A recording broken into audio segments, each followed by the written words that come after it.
Hey, what's up everybody? Welcome back to another animation analysis. Today we have one from Honkai Star Rail as voted on by the community. I just put up a community post and a lot of people wanted me to get to this one specifically, so it's the one I'm getting to today. Hark, there's Revelry atop the Divine Mountain. What a title, and I'm sure it's going to look beautiful just based off the thumbnail alone. It looks great, so I'm expecting to see some beauty here, but I guess I won't know if I don't get started. So without further ado, let's go!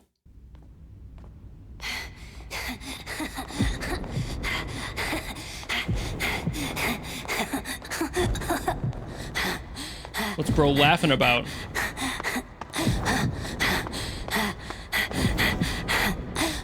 Okay, no more laughing.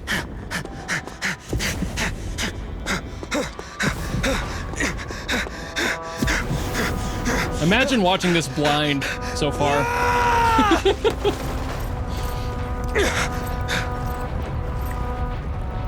Wow, that is some quality. Holy shit.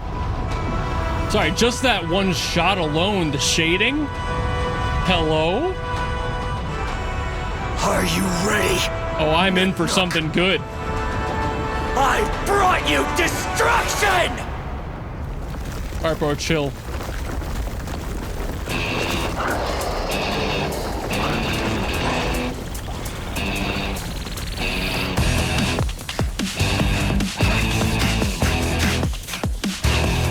Badass theme already, too.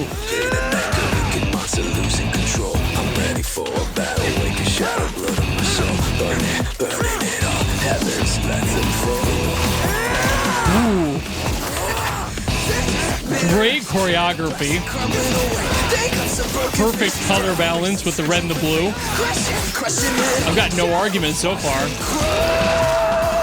Ooh, even the liquid was really well done.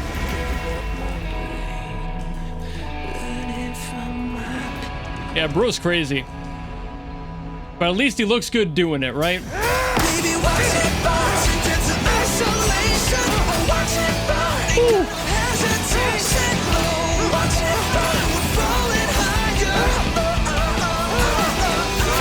I saw impact frames.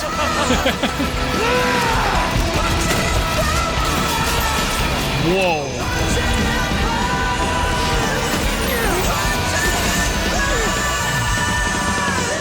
That was an insane impact frame in there. Ooh, I'm gonna be talking about that one.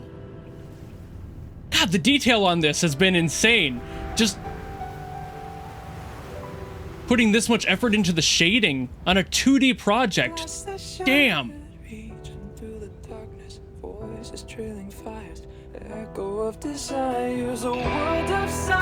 And I know we're not done yet either, which is my favorite part.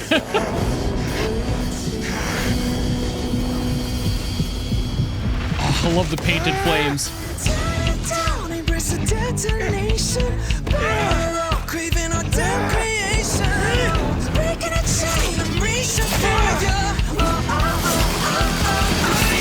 Woo.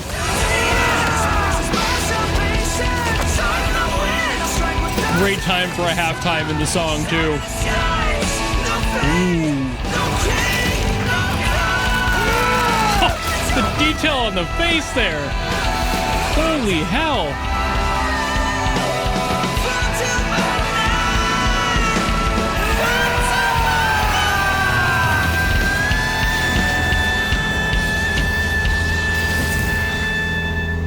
Wow. Holy shit. Did he just strike God basically at that point? I mean, he didn't seem impressed, but the fact that he was able to get that far, holy shit.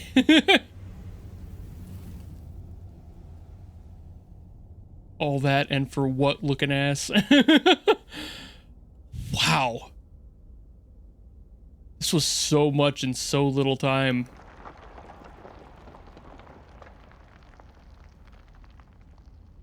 Rip, bro.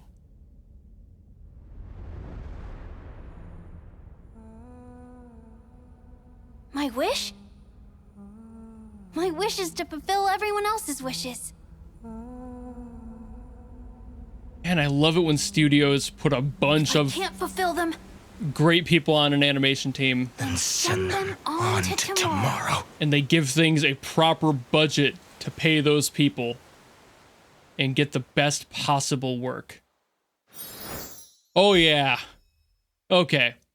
So this is going to be fun to talk about, and I'm definitely going to have things to say. That goes pretty much without saying. I'll get to that now.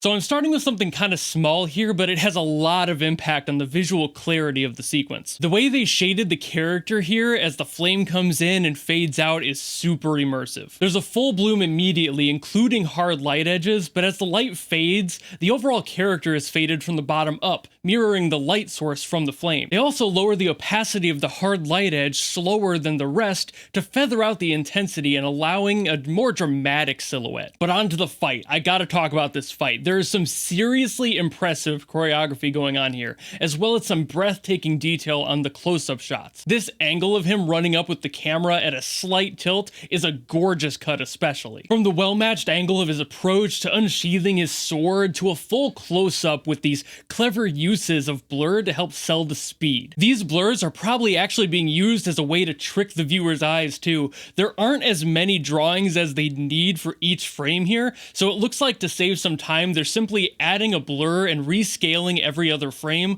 which actually has the added benefit of defocusing the shot, which further sells the speed to the viewer subconsciously. The following shot has some more great details, like him narrowly dodging this swing, complete with a highly detailed look at his expression with an edge light selling the close quarters he's fighting it. After the last shot, this pulls us back into the action and forces us to join his perspective right away before yet again placing us in the audience perspective to watch him kick some ass. When the next punch-in happens, I love the color choice contrasting his blue sword against the red light on his face, really playing with the artistic mood and showcasing his anger, while still finishing the shot with a little bit of a smirk like he's proud of himself. Up to this point, we haven't really seen much other than anger from him, so it's a great moment to just let us get a glimpse into his mind there. Then he just goes crazy to pay off that smirk, fully rips his cloak off, and we're treated to maybe one of the best, most visceral close-up sequences I've seen in recent years, mostly due to how much fun he seems to be having. It's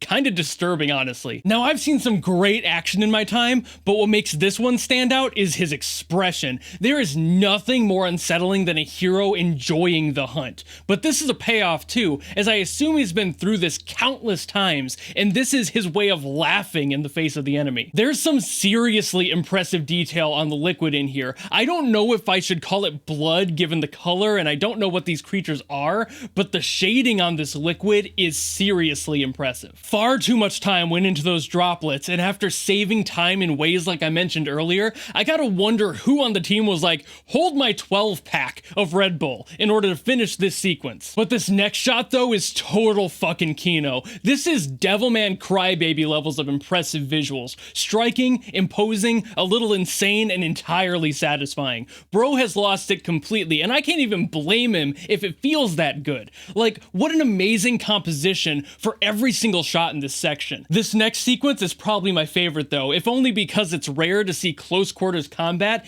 in the sky no less, handled so freely. A 360 rotation around the action handled fluidly is a treat that not many projects are able to offer, and they did it so well on this, focusing the action with the rotation when it was needed to establish the hierarchy of the fight, and only moving to close-ups when that establishing was complete. What's cool about the close-up is the switch to them actually following the rotation fully. Now that the positions are established, it's easier to pull you into the action and rotate the subjects freely without people getting lost. If they hadn't used the prior shot, the audience would be immediately disoriented with no frame of spatial reference. They really got the A-team for cinematography on this project with extremely strong results. But you know what time it is. Impact frames, baby! This one is super neat because it's actually highlighting an expression, which has been pretty rare for my animation videos, honestly. There's not too much to comment on, as this impact frame is literally just his face with alternating contrast,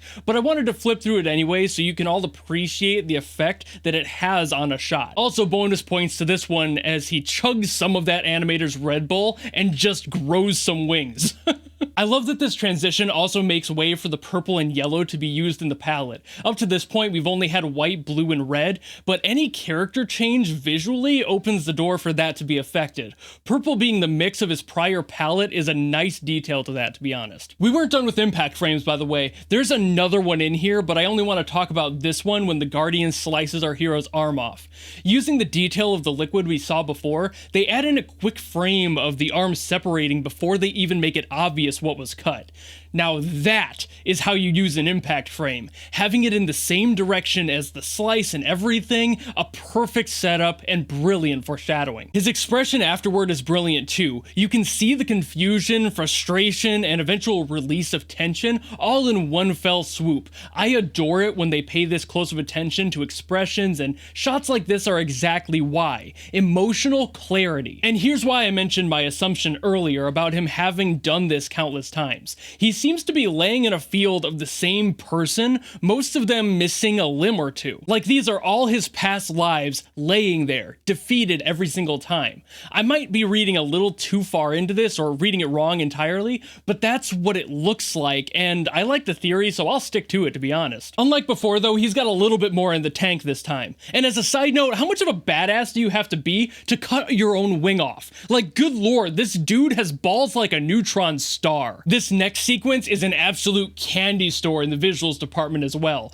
The aggression on every impact and slice is monolithic, and accented very nicely with visuals like this wave of flames that's lining the chasm his attack carves out, using some perfect secondary action to sell that power. Them becoming two electrified beams of light is actually a really fun visual in my opinion. It sells the immense speed they're going at and is extremely easy to animate. It allows us a little bit of imagination after having everything spelled out for us up till now. It's a very welcome change of pace, honestly. Some might disagree and want to see more spectacle, but I believe this actually balances out the cinematography very well while still telling the story effectively. Especially since right afterwards we get this extra payoff with his neutron balls becoming a black hole in his chest as he just melts that shit. I'm sorry, dude. This is fucking baller. I can't not get hyped about this testosterone overload. It's just way too well done. I also love that we get the return of this painterly flame look like the intro had as he bursts into fire and just keeps rushing towards his goal, even if that's in vain.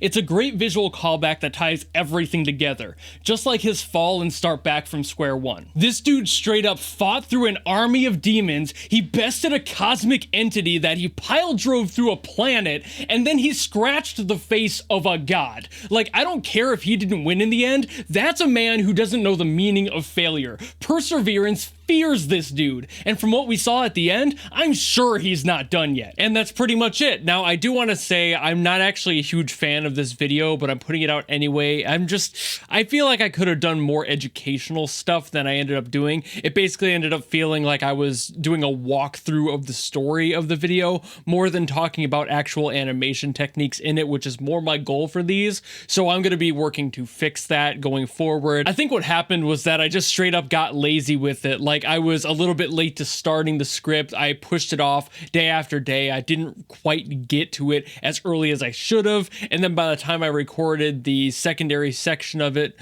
it was already like a week before it was supposed to come out. And then it didn't even come out until like now. And it was supposed to have been out last Tuesday. So you can see the problem I've got there. I just got lazy in here, and that is entirely on me. And I need to work to fix that because this is my job now. I need to fucking lock in. And it's not like I hated this video or didn't want to work on it or anything. I just legitimately kept pushing it off. Executive dysfunction getting in the way, me going, man, I could do it tomorrow. And this rinse repeat day after day, and it was a problem. So I'm not huge on this video, but hopefully you found at least some general entertainment value in it. But I'm hoping to add some more actual educational animation value to it, more so than this one. Much more like the one before it was much better and much more what I'm going for. But I've been yapping a little bit too much about that. I just wanted to make it clear that I'm not huge on this video either. So if you felt it was underwhelming, same. So I expect better next time. I'm sorry this was kind of weak, but hopefully hopefully you liked it anyway. But if you have any other videos you want me to get to, go ahead and leave in the comments below and I'll still work on getting to them. I have a list of things to get to, so I'll add other highly suggested ones to that list. I'm still planning on doing these once a month just to keep them steady, and I promise to put more effort into them going forward. I just don't know what happened with this one. But even beside all that, if you did enjoy the video and you want to follow me and support me for more stuff coming in the future, you know how to do all that, and I will see all of you in the next video. Goodbye!